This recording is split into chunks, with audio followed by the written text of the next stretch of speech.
Peter, you talk of avoiding things in the process of workflow media management. Does media management just eventually mean that the tape-less world will become the less tape world if we're talking about avoiding something?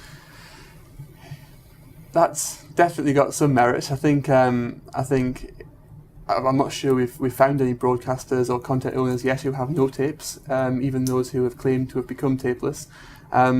There's always an argument, if material's being generated on tape in the first place, to keep that anyway, just because no matter what you do, digitization can never make it better quality. So I think there will always be some tapes.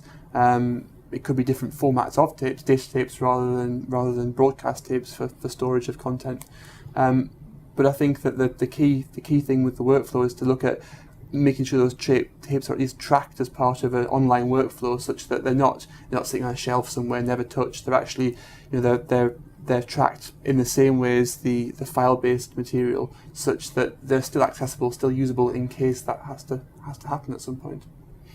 Jeff, if I can come to you on this. I don't think the tapeless world is ever going to exist.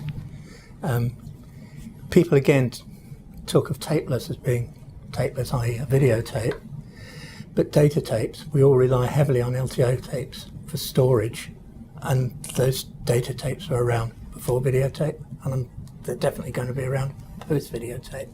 So I don't think tapeless in our industry is ever, or any industry, until storage technologies change immensely, is going to be a thing of reality. Tapeless just won't happen. It's again people's concept of what you mean. It's like we were talking earlier about this word workflow. Tapeless is a similar sort of thought that has been planted in people's minds that tapeless means no tape in the production cycle. Right, so you've got a discless camera and you can stay file-based all the way through to the end. But then what do you do with it? You stick it on data tape, so it's not tapeless. Good news for the polymer industry. Tony, your perspective on this? I think the desire to go tapeless, as Jeff says, in the production process and throughout the content chain is very laudable, and a lot of people are doing it through their processes. However, I think at the start and the end of the process is a different matter. We migrated one of our customers onto our system 2 years ago. It's a very large global media operation that's only been in existence for 25 years, and they migrated the data of 1.4 million videotapes. So anybody that turns around and says tape is dead, I think is wrong. They're not going to digitize all of those, so they'll store them and they'll digitize them as and when. And rightly so, what we're talking about at the other end of the cycle, we hear people turning around and wanting to archive all of the content, keep more and more content. The explosion in content is there, so it's got to be stored somewhere.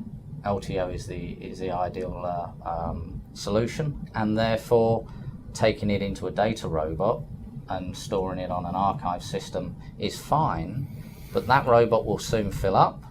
They need to externalize the tapes, and all you're doing is transferring it from a videotape to a data tape, and you've still got to manage it. So absolutely, we will not be, I don't believe in our lifetime we will see a tapeless environment. Companies, some of our customers, the archive organisations, the National Film and Sound Archive of Australia, they have a significant amount of content that they're preserving. So they will carry on preserving a lot of it on tape. They will digitise, but they'll carry on preserving it. So I don't think tapes will ever go away.